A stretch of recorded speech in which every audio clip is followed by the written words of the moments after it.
মেসের খালা আমাদের মেসে আর কাজ করবে না, এই কথাটি তিনি সরাসরি বলে দিয়ে গেছে। এক কথায় বলতে গেলে মেসের বড় ভাইদের সাথে খালার একটা ঝামেলা হয়েছিল, এটার জন্যই খালা মূলত আমাদের মেস ছেড়ে চলে গিয়েছে। যাই হোক, খালা না আসায় বাধ্য হয়ে আমি বাইরে থেকে খাবার আনছিলাম। আজকে আমি আমার পছন্দের খাবার মোরগ পোলাও পাই নাই, এটার জন্য আমি কাচ্চি বিরিয়ানি আনছিলাম। এটার দাম নিয়েছিল 130 টাকা। যদিও আমি বাইরের খাবার খুবই বেশি পরিমাণে অ্যাভয়েড করি, তারপরেও এখন বাধ্য হয়ে আমাকে বাইরের খাবারই খেতে হচ্ছে।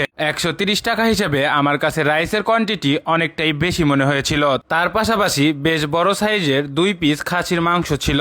এখানে আমি অনেক খোঁজাখুঁজির পরে আলু পেয়েছিলাম, আর সত্যি কথা বলতে আলু দেখে আমি খুবই হতাশ। এক কথায় বলতে গেলে আলু দেখে আমার খুবই মায়া লাগতেছিল, এই আলু আমি খাবো কিভাবে। এখানে আবার সালাদ হিসেবে ছিল 1 পিস লেবু, 2 পিস শসা এবং একটি মাত্র কাঁচামরিচ। সত্যি কথা বলতে 130 টাকা হিসেবে তারা কিন্তু আমাদেরকে অনেক কিছুই দিয়েছিল। এক কথায় বলতে গেলে দামে কম মানে ভালো, এটা যেন মনে হয় আমাদের মেসের ছেলেপেলেদের জন্যই তৈরি করা হয়েছিল।